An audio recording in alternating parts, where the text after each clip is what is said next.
Well, welcome everyone to daily lesson, our daily lesson session. And today we're going to be going over lesson number 53 in depth.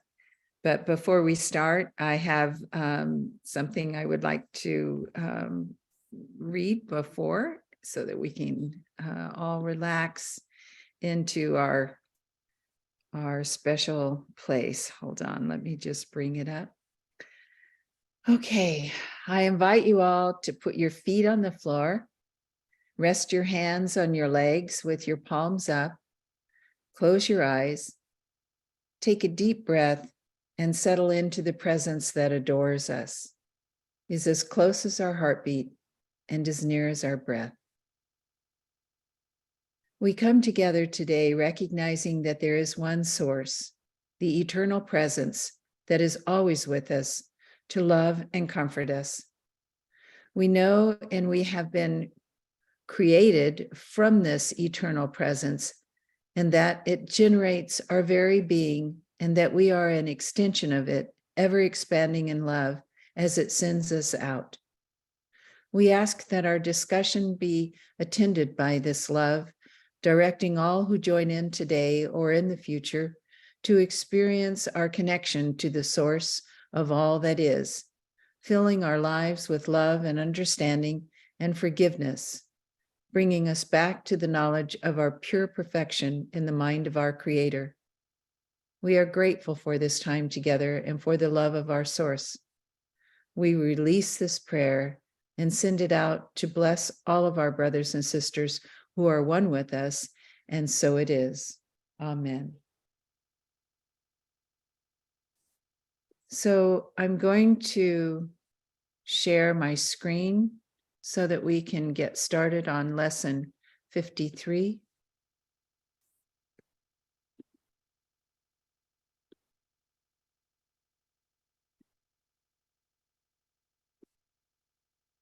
Okay, and I'd like to ask Ardith to read the headings of the reviews that we are covering in lesson 53.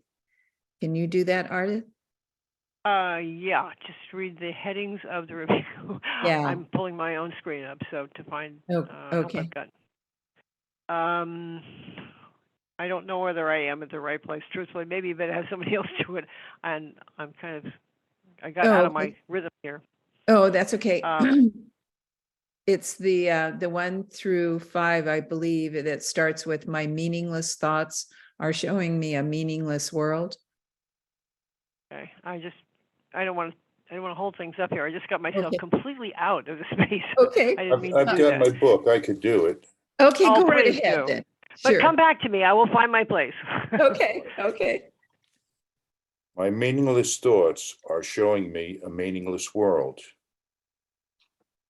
I am upset because I see a meaningless world. A meaningless world engenders fear. God did not create a meaningless world. My thoughts are images that I have made. Thank you for reading that. Are any of those standing out in anyone's mind that you want to jump in and talk about one of them in particular?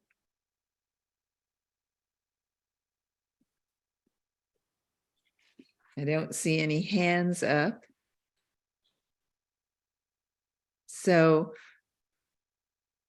would anyone like to read number 1? Go right ahead. I could read it. Sure, go ahead, Johanna. 1:11. My meaningless thoughts are showing me a meaningless world. Since the thoughts of which I am aware do not mean anything, the world that pictures them can have no meaning. What is producing this world is insane, and so is what it produces. Reality is not insane, and I have real thoughts as well as insane ones. I can therefore see a real world if I look to my real thoughts as my guide for seeing. Great. Does that bring up anything for anyone in the Well, group? yeah, Peter. what it brings up for me. Yeah. Oh, sorry. Yeah, it's like I said last week, I believe, is that when I read thoughts in the course, I always think of regurgitations and inspirations. And so when it says, my meaningless regurgitations are showing me a meaningless world. And it goes on, and then if I have real inspirations, line 5, and I have real inspirations as well as insane regurgitations, I can therefore see a real world if I look for my real inspirations as my guide for seeing. That makes it so much more clear to me. I just thought I'd throw that in there. Yeah, thank you. Peter. Yeah, so what I was going to say, and this is just my my interpretation, I guess. You know, my world is not meaningless because I've given the world all the meaning it has for me. So everything I have imbued with meaning. So I guess in the abstract or in the absolute sense, it's meaningless, but not in my head, not in my mind. And the problem is I usually give everything such a negative meaning or a ego-based meaning, you know, and then I proceed from there. If I really believe the world was meaningless as I see it or as I encounter it, I probably wouldn't do anything ever. You know, it would just be this state of, because everything that motivates me in this world is based on the meaning that I'm giving the situation. So I wrestle with this, you know, I read these lessons and I get it in the absolute sense, it's meaningless. But in my world, as I experience it, everything, I mean, I could just look around my room right now, or I could look on the screen and look at you guys. I have assigned a meaning to all of you, and I've assigned a meaning to this process. So somehow I'm trying to make sense of that. Intellectually understand it, but I can say at a very deep level for me, I don't believe the world is meaningless. And I believe, and not only don't I believe the world is meaningless, but I believe the meaning that I've given it is the right meaning. And most of the time that means everybody else's meaning is wrong. I'll stop there. Thank you. Okay, that brings up a lot for me, but I'm going to get other people's takes on it too. So, Robert, you're on mute, Robert. Would you stop sharing, sharing? Oh, yes, thank you. So that you can see everybody. Yeah. Yeah. Yeah, Robert, you're on mute, Robert. Didn't work. There you go. Okay, I was going to address some of the sentences at the end. Reality is not meaningless, and I have some real thoughts or something like that. But anyway, so yeah, so he's making a distinction really between real thoughts and unreal thoughts, and meaningless thoughts and meaningful thoughts. And we know our real thoughts are the thoughts we think with God. And the thoughts we think with God, generally, there's a lot that can be said about them in terms of what kind of attributes they have. Our real thoughts would be loving thoughts. They would be giving thoughts. It'd be thoughts of giving to others. They would be thoughts of oneness. They would certainly be peaceful and joyful thoughts. In other words, thoughts that bring peace and joy instead of war. And thoughts that bring. So those would be. What are we getting a feedback? Yeah. Those would be my real thoughts. Like it says, I have some real thoughts too. So obviously the courses, you know, in our training is getting us to, you know, replace all the thoughts that we think apart from God with thoughts that we think with God. And so the other thing, as far as Peter's remark, is a very good issue, I think. And I think it gets down to how we understand the way the Course is using these words. See, meaningless, of course, means without meaning. And of course, Peter wants to say, hey, you know, I'm giving them meaning. They're meaning to me.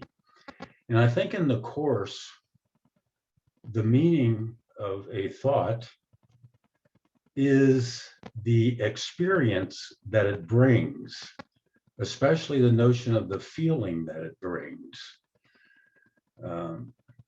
And so if the thought does not bring the state of mind that God created you in, then it's without meaning. You know, the fear and the conflict that our thoughts bring, you know, are not thoughts that we are meant to have. And so ultimately it boils down to they're not meaningful to God, so therefore they're not meaningful. They're meaningful to you, but they're not meaningful in reality. I think it's mainly that kind of a distinction that he's getting at. I don't know if that's helpful or not, but anyway, thank you. Thank you, Robert. Does anyone have any comment about Robert's comment? Okay, we'll go on to Maggie. Yeah, thank you, Robert. I was, I think, going to say something kind of similar. As I was listening to Peter, I was feeling like, you know, Peter, you were like the voice for the ego there, right? Like those sentences that you were saying, it was like I was listening to it and I could recognize my own ego in it, of like, don't tell me this is meaningless. Like that's like the ego does not want to hear that, right? It treasures this. It wants this to be real. So that part of us that says, no, there's meaning. I've given it meaning. It's like, that's the ego speaking. And I was just thinking about, you know, I guess the difficulty or the task of not identifying with that anymore. And so I think, you know, we can all relate to and understand what you're saying there, that our little selves do ascribe so much meaning to everything. And as you said that even, right, you acknowledged like the belief in the separation, like I have a meaning for each of you separately, individually, right?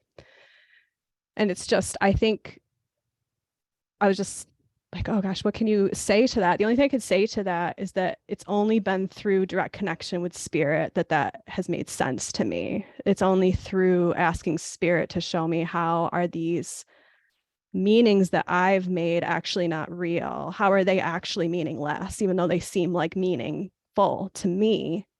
How can I see and really feel that it's actually meaningless? And I think there's an experience that comes when you ask that question and really, really mean it. But that's all I got. Thank you, Maggie. That was great. Thank you. Okay, Juan, you're up. All right, thank you. Let me get my hand out of forehand. There we go. Yes, in responding to Peter also, the way I handle that meaningless thing is, I have come to understand that meaning and purpose are linked together. You cannot have one without the other.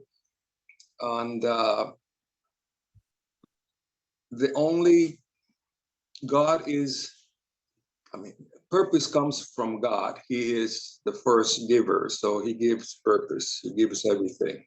So anything that does not have God's purpose, therefore, is meaningless. Saying purpose and meaning are tied together. Now, when I give meaning to this world, if I am sharing God's purpose, then it's meaningful. But if I'm giving a meaning other than God's, it is in that sense that it is meaningless. So that's how I handle that. I don't know if that makes sense to you, but there it is. That's it. Thank you, Juan. Does anyone have anything they want to add before I go to Derek? Okay, Derek, you're up.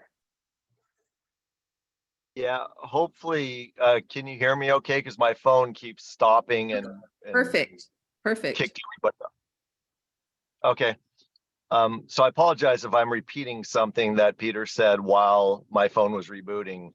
But I just wanted to express my own like experiential pain in this area.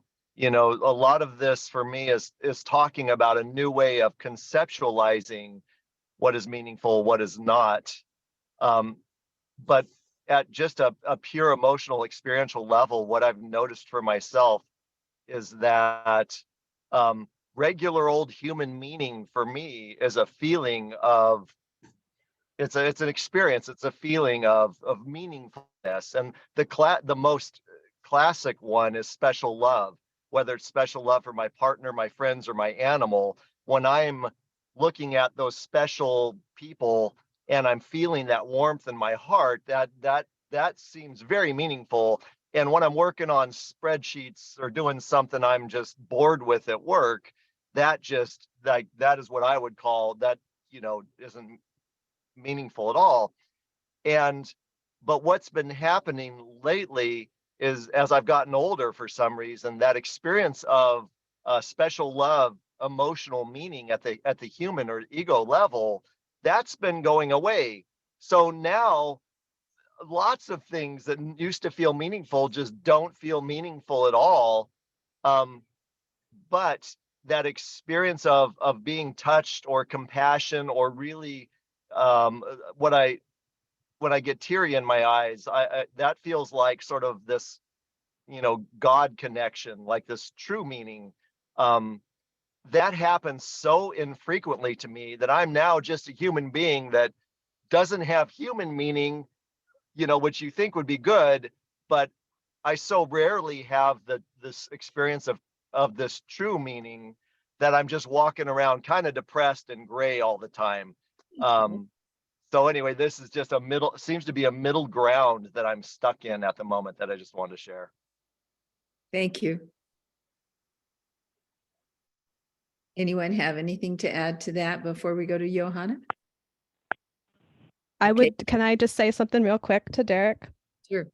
Just that's really relatable. I'm sorry you're there though. Like I know that place. I know what you're talking about. I currently one of my practices is asking for help accepting what is there already that I seem to have blocked my awareness from. So if that speaks to you at all, I just wanted to say that to you. But I love you. Send you love. I appreciate it. Thank you so much. Okay. Johanna? Yeah, that was what came to mind as well, what Maggie just said. Repurpose, Derek. Ask the Holy Spirit to repurpose. So you love your partner, you love your kitty, you love the ice cream, whatever. Enjoy it to the fullest and ask for a repurpose. And anything that's real will be saved. And anything that the aspects of it that aren't real will be let go of. But you have to ask for it.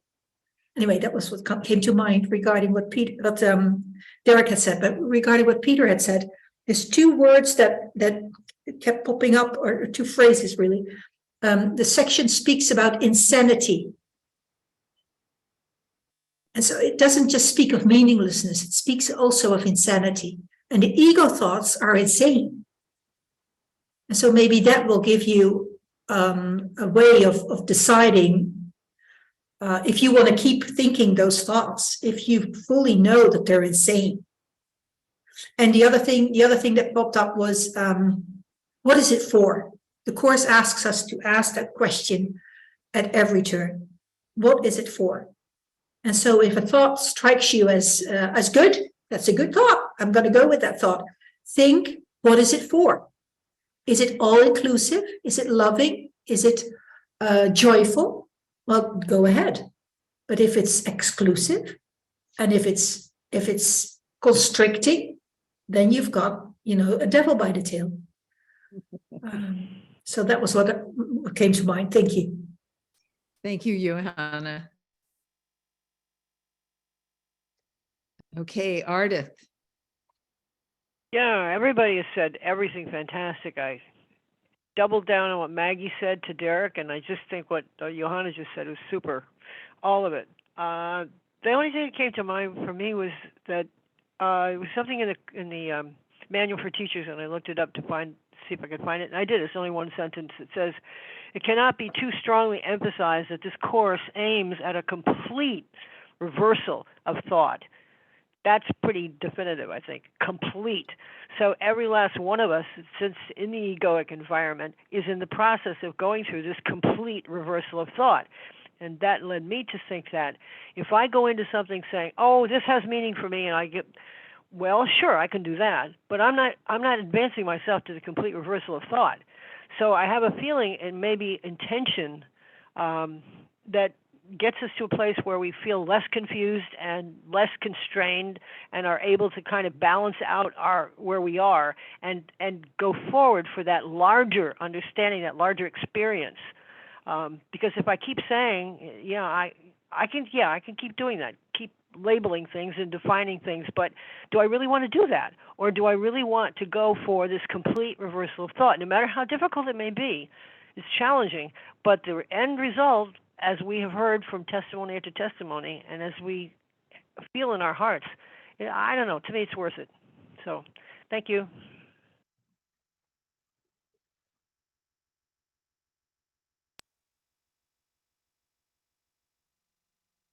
I think Sharon's frozen, but thank you, Ardith. Thank you. Peter, So- you could so- go. Yes.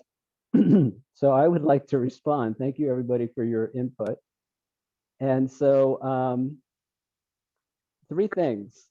And the first I'm going to say with so much love you can't imagine. And that is, I challenge everybody, including myself, to spend the next hour after this Zoom call to live as if this world has no meaning for us. And just see where we go with that. Number 2, I like what was said about the relationship between meaning and purpose.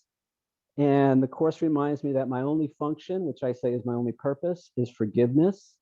So as long as I filter the meaning that I'm giving the situation through the filter of forgiveness, then I feel like I'm living in alignment with the thought reversal that the Course presents us with. And then the third thing that occurs to me is is to see, I was just trying to give voice to the fact of how I experience my life. And so the opportunity that comes is to recognize that it's my ego that's giving the situation or the person or whatever the meaning, and to be aware of that, and then to invite the Holy Spirit in and say, Holy Spirit, you tell me what this situation means. You show me the opportunity here. You help me give this situation the meaning that it has. And then I'm following the teacher of the right mind, and I have a chance. And so that's what I got. Thank you. Thank you. And I'm sorry that I don't know what happened, but my screen froze and I dropped off, but luckily I'm back. Anyway, Juan. Yes, Peter, I just want to affirm your feeling that this world has meaning, because it does. And actually, I'm reminded that we're told that the Father honor, something like, I'm paraphrasing here, that even the miscreations of the Son, the Father honors. So anything that we have made in this world, the Father honors by giving it meaning. So it does have meaning. It has one meaning for everything. It's not a meaning that is given by us. It's a meaning that is given by the Father. And in as much as we accept that meaning, then we are aligned with the meaning of this world according to the Father. And the meaning is simply salvation. Everything becomes now a means to salvation. So yes, this world has meaning. So don't despair. Don't walk around in despair. It does have meaning. Okay, that's it. Thank you. Thank you, Juan. That was well said. Okay. Does anyone else have anything else from that part of the daily lesson?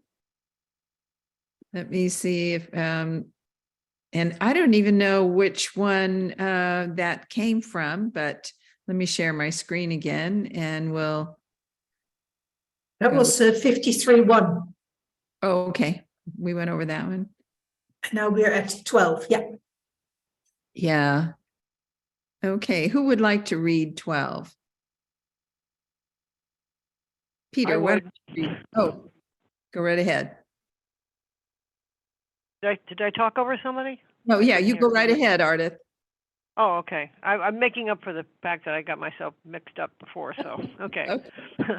Lesson 53, number 2. I am upset because I see a meaningless world. Insane thoughts are upsetting. They produce a world in which there is no order anywhere. Only chaos rules a world that represents chaotic thinking, and chaos has no laws. I cannot live in peace in such a world. I am grateful that this world is not real and that I need not see it at all unless I choose to value it. And I do not choose to value what is totally insane and has no meaning. Great. Thank you. What did you guys think about that? Aha, Derek. Yeah, I'm curious. That is such a complete statement that, you know, the way the ego constructs this world has no meaning. There's chaos everywhere. And I'm just wondering if people can explain to me either A, why he chooses to make such a bold statement, or B, what he means by that statement. Because I look out here and this building is taken care of. The grass is, you know, trimmed by the lawnmowers on a weekly basis. There's a lot of places where grace and care and order, you know, just as a regular way of looking at the world, I'm like, there's a lot of order and there's a lot of fear and a lot of chaos, but it's definitely not chaos everywhere. So, you know, that's my ego sort of way of looking at this. So why these seemingly crazy bold statements that everything is chaos when it, you know, less than half of it appears to be chaos? Aha. Does anybody have a thought about that? Peter. Well, Derek, the only thing that occurs to me is Yep. come back to that spot in 1,000 years and see what that building looks like. You know, you got to remember the ego, or, you know, we think in terms of time, but there is no time. The Course says that over and over again. So if it's not eternal in its current, if it's changing or it's not eternal, then it's not real. And it does represent chaos. And literally the molecules in that building will just disintegrate over time to the point where, you know, in 1,000 years or 10,000 years, it won't be recognizable. And I don't know what the groundkeepers union is like there, but chances are that they won't be taking care of that place in 10,000 years either. So left to its own devices, everything will go back to dust. But I think it's the recognition that time doesn't exist. So if it changes, it's not real. It's not eternal, you know, and so that's the distinction. Thank you. Well, and I just wanted to say that I believe we are very good at creating what looks meaningful out of chaos. I think that's one of our traits that we have as humans. We can make things look like they are valuable and meaningful when they really aren't. So it's just, for me, it's always remember to ask the Holy Spirit how to interpret something, and hope that I can remember to ask that instead of just blindly thinking something has the meaning that I've always given it. So that's all I wanted to say. Johanna. Thank you, Sharon. That's a valid point. Derek, what came to mind is you said the word grace. Grace is eternal. So when you look about you and you see grace in the way that the building has been taken care of, that is eternal. Not the building, not the shovels and the rakes and the wheelbarrows, but the grace with which it is done. That is eternal. And the light in you sees that grace and links up with it. Oh, I like that. That's how I see it. I like Hey, that. Can I respond to that before Susan Sure. goes? Yeah. This is just making me think how somewhere in the course it says that, you know, this world is bearable to a certain extent. It's bearable because if it was always pain all the time, even the ego has to make it look pretty enough that you will continue to play the game. So somewhere in there it says that. And I'm thinking, like, if I was in Beirut and I was ducking bullets and I couldn't go out front of my house and people are running across shot and bloody and there's all this chaos and pain, that I would conclude exactly what the course is saying. But then I come to a place, a nice neighborhood where I live, where I don't hear domestic abuse. There's very rarely a car crash. Like, you know, if you just keep your eyes peeled, it's pretty orderly relative to a war-torn situation. And I'm just thinking, wow, this is a pocket where the egos really got it wrapped up really nicely. Like, life is pretty good. Being a human in a body is pretty okay. Neighbors are pretty nice. Cars run. So it's so alluring. The illusion is in a place where things are pretty copacetic. Yeah. Yeah. Well, that is alluring if you focus on the form. Yeah. If you focus on the intentional level, then it doesn't matter whether you're in a war zone or whether you're in a posh neighborhood in the West Coast. It doesn't matter, because you zoom in on the intention, on the grace, and on the love, and on the peace that people have with them, and that you can see beaming from their eyes. And that's what's eternal. Yeah. Yeah, that's true. That's true. Thank you, Johanna. Susan. I wanted to respond to Johanna with a question. I feel deeply moved in natural settings, and I live on the ocean, which is very powerful, and it allows a person to realize that they are a speck of nothing because it's so vast and powerful and all that jazz. And when you mentioned grace, so like I've been really wondering, okay, like making up this beautiful world that I live in, and you know, doing all the lessons, and kind of like, man, how do I reconcile this? Because there is something that plays a real deep string within me that resonates with some of these powerful things in nature. And when you said the word grace, that really makes sense to me, that there would be grace in the string being played, whether it was from an ocean, whatever it was, it doesn't matter what evoked the playing of the string.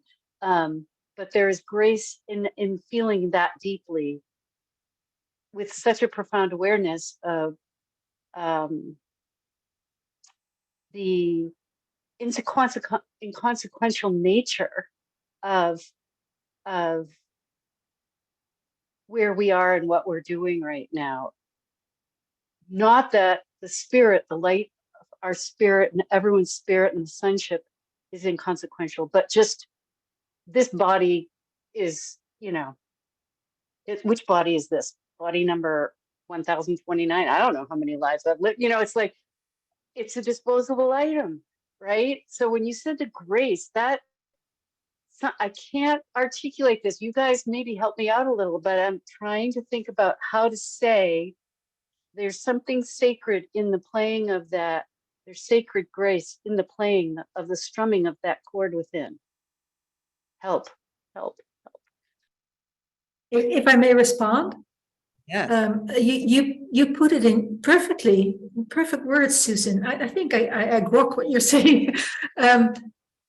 It's salvation isn't a thing. It's not, salvation isn't the ocean. Salvation isn't beauty. Salvation is the relating of beauty to beauty, the relating of light to light.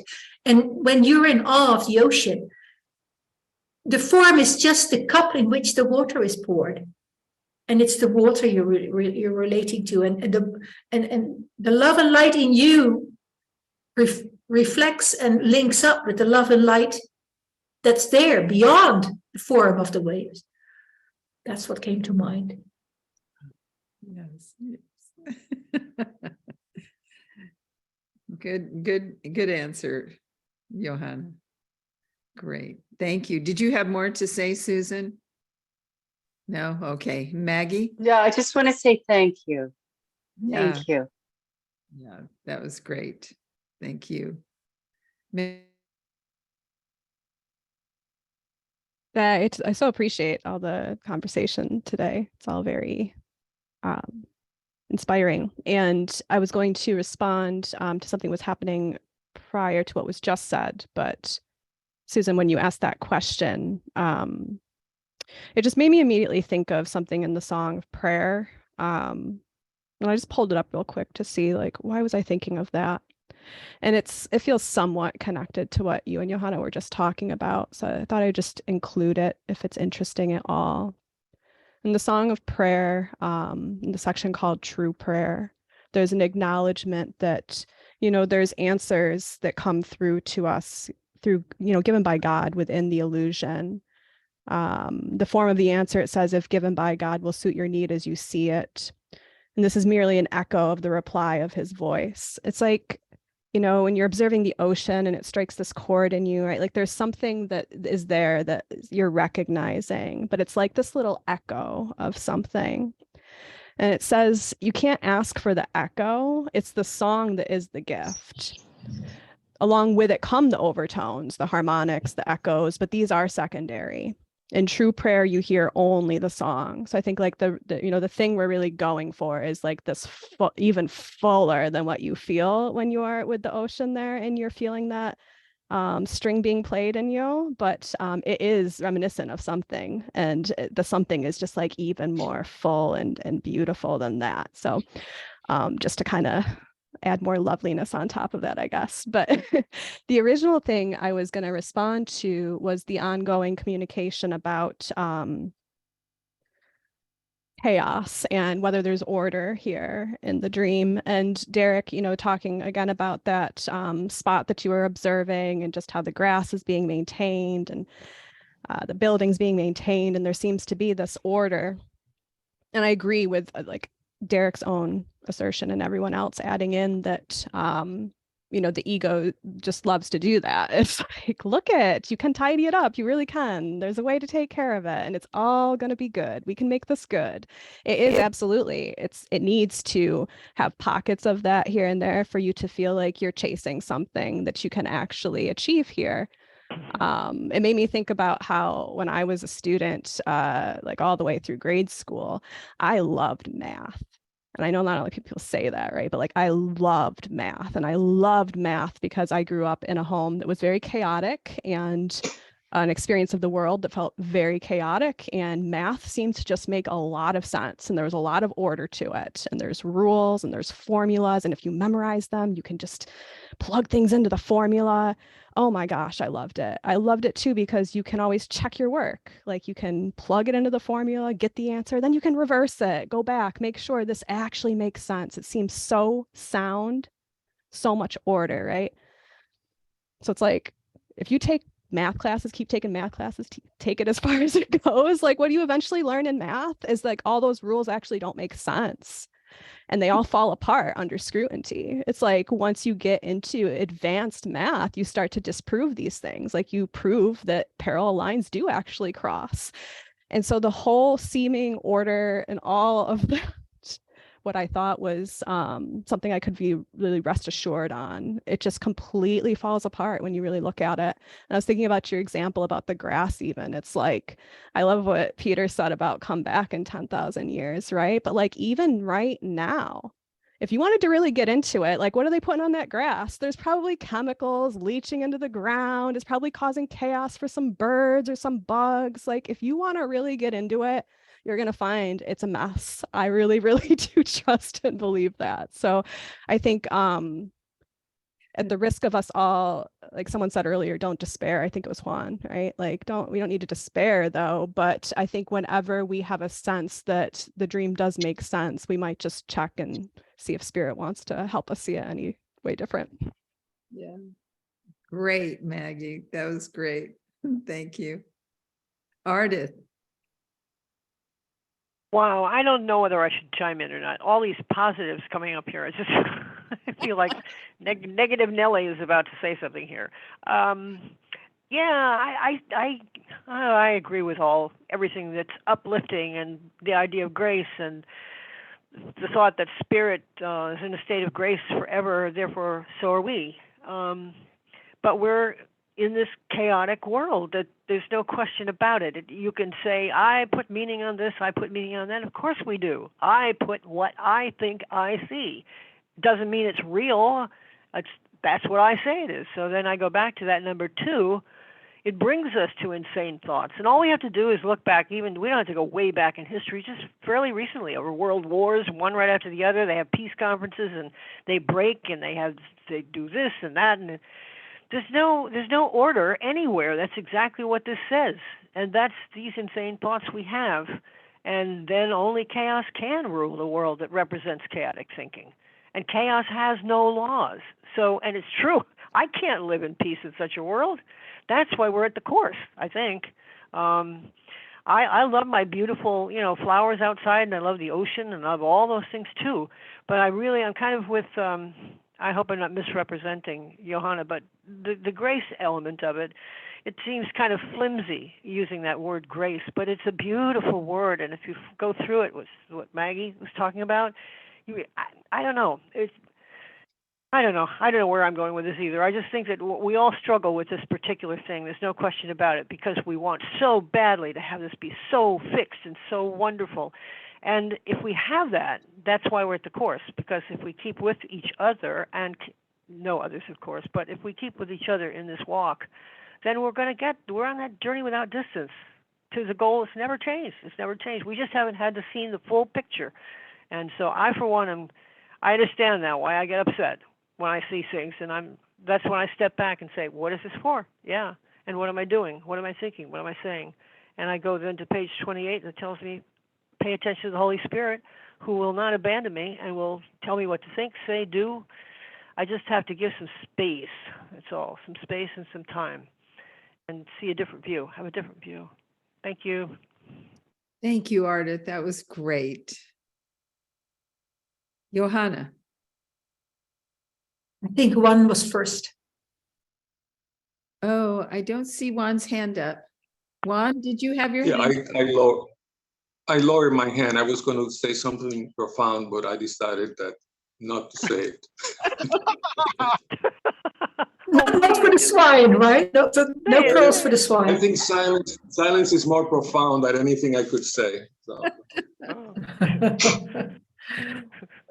All right, I'll share then. What came to mind, Ardith, is form and content.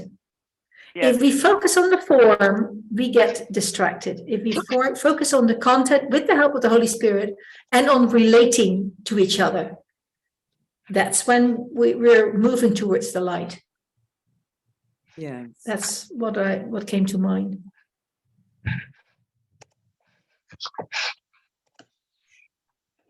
I want to say real quick, I keep getting a message on my computer. We're having a storm here, and it keeps saying your internet connection is weak and the screen keeps freezing. So if I drop off again, Just know it's that outside world.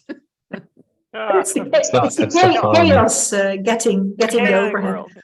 Chaos. We'll take over, Sharon, should it happen, but you're okay so far. Okay.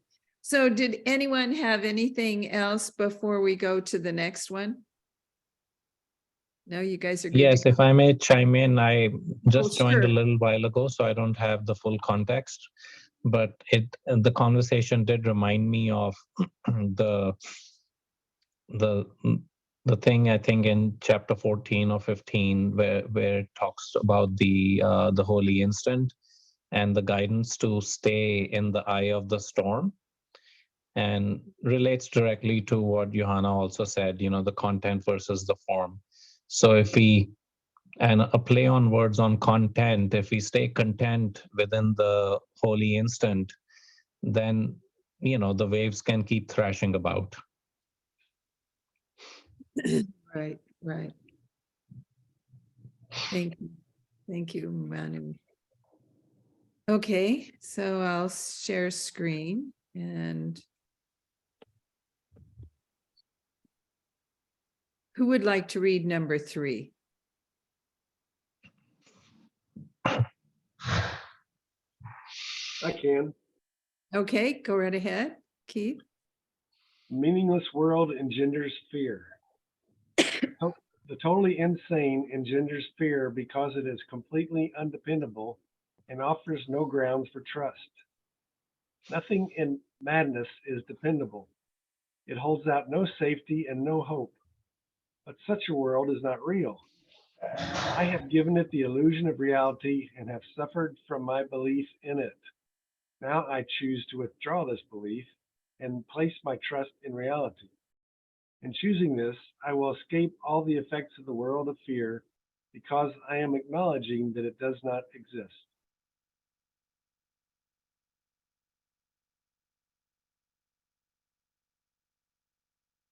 Well, I will say what this brings up for me is my favorite, or one of my favorite passages. If you knew who walked beside you on the way that you have chosen, fear would be impossible, just impossible. I love that. What does it bring up for all of you?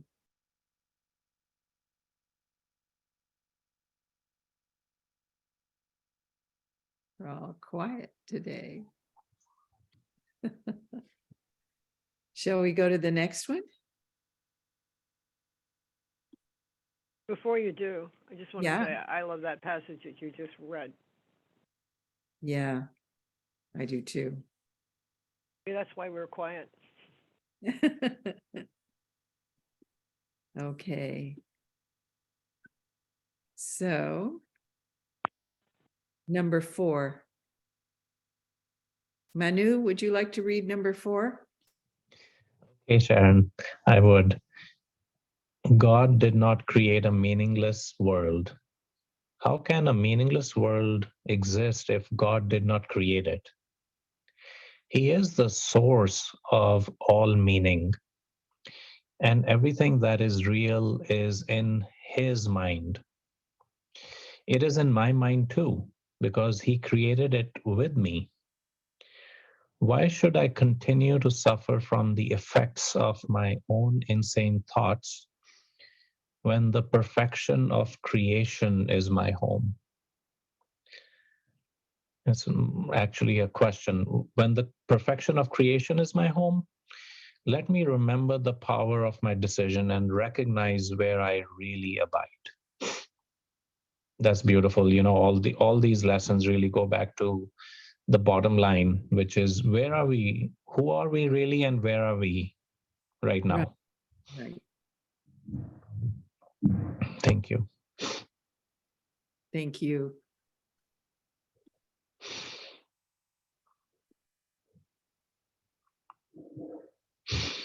Okay. Derek. Yeah, I just had a thought finally on the previous one about a meaningless world engenders fear. And I was just translating the word meaningless to dangerous, and that if if I think I'm an ego, and if I'm, susceptible to emotional pain and physical pain, that's for certain for everybody, at various places in the future, at various levels of intensity. It's definitely bad things are going to happen, quote unquote, bad things are going to happen to your friends, as to people, and then on the news. It's like that sort of pain and suffering is all happening right now and going to happen. And it'll be acute for me if I have a toothache or whatever happens, if I get sick somewhere down the road, all that sort of stuff. And I'm like, so it's, for me, this is a dangerous thing to believe that I am a body and to feel the body's feelings and the emotions.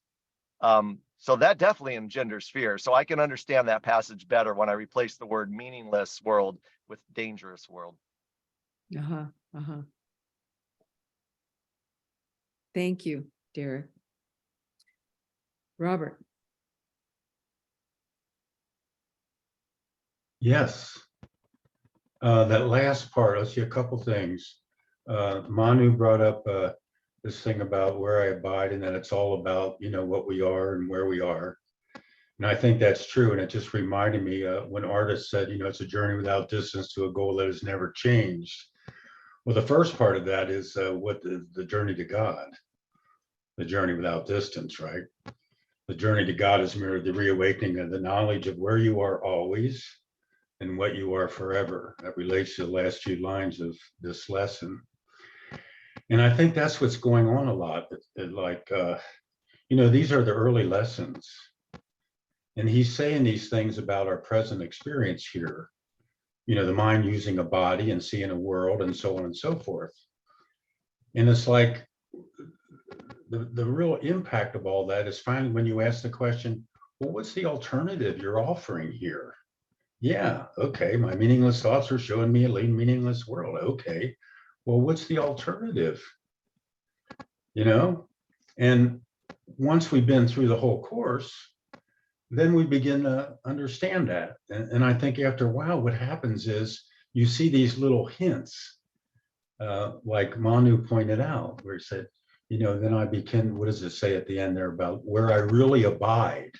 Where do I really abide?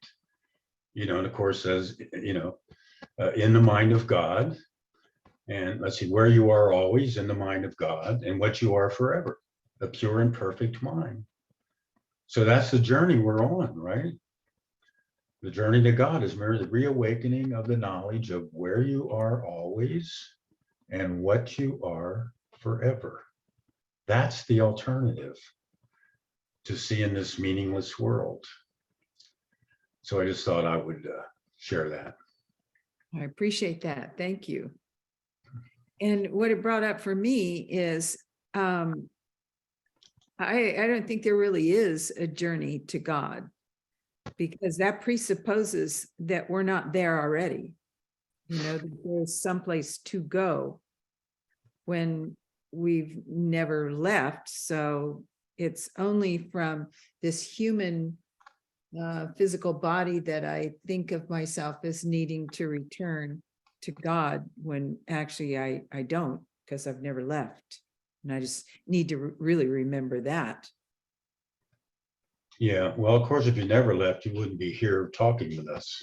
Right. Well, oh, sure. I mean, if you're here talking with us, then you have a journey to God to make.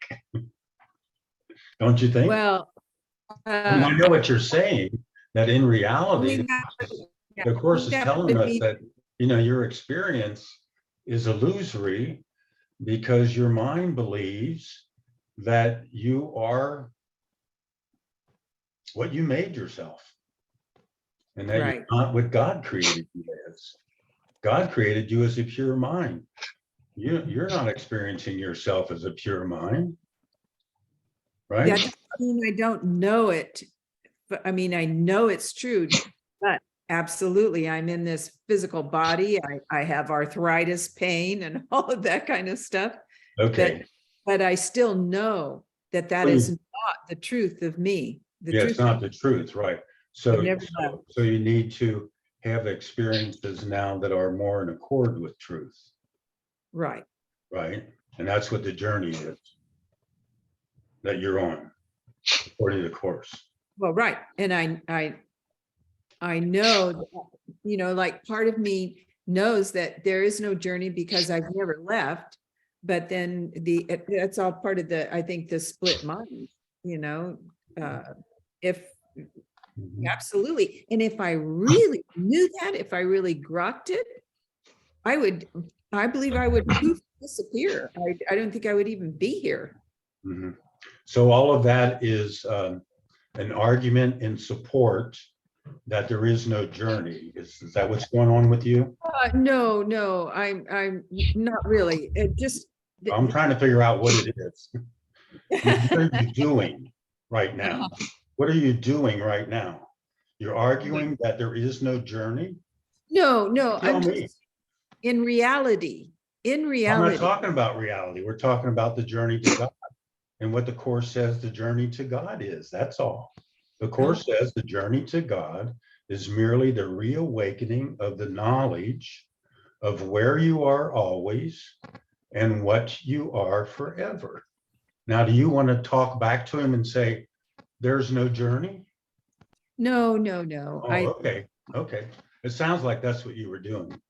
I mean, I No, understand what you're saying, that you know that in reality, in other words, from God's point of view, we have not left him. right. But from our point of view, Oh. we're experiencing ourselves not with him. In other Right. words, apart Right. from him. In other Right. words, separate. Right? Right. So okay. Thank you. But it's not for nothing that the Course speaks of a journey without distance, right? Journey It's a without journey distance. without distance. because Distance, it's not that's the exactly journey- what. Not the journey of a body through space. That's No, like the journey. no, without but distance. that statement actually bridges the two positions that you have. Yeah. Well, it's Well, a let's see journey what without Manu has distance to let's a see goal what that Manu has has. never changed. To a goal that has never changed. Why do we still have this goal? Once we believe we've separated from God, we now have a goal to return to oneness. So it's a goal that has never changed once we have separated. But in reality, we didn't have that kind of goal because we're always one with God. Yeah, But now oneness with God is a goal. that's what Sharon was saying. In reality. Yeah. Yeah, basically, both are correct at the same time. Just like Johanna said, good. it's a, boy. so it is a journey without distance. And I think, Robert, that you've underscored a very important element, which maybe we can discuss next time, which is the element of the journey or our experience that is real to us right now, even though it's not real in reality.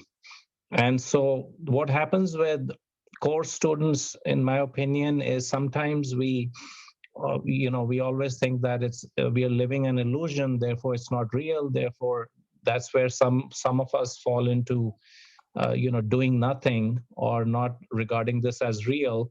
And then we lose sight of the most important aspects of what's really going on right now.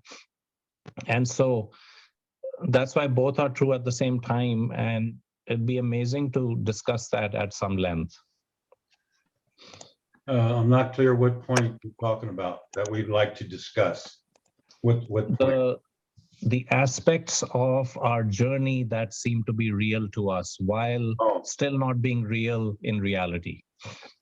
Yeah, which would be trying to be able to live peacefully in a meaningless world. No, to live peacefully, right? The goal is peace. That's what we're trying to do. That's what the journey is, from conflict to peace, from fear to love. Right? Well, That's what I would say it is. The first thing, anyway. When it says the journey without distance, to me, what that means is the reason there's no distance is because we're already there. And we're having the experience of living in this body trying to do the best we can. And we're all, like Ken says, we're all having a hard time, and we just need to learn to be kind to our toasters. But at any rate, that brings us up to the top of the hour, actually past it. And I appreciate you all being here so much.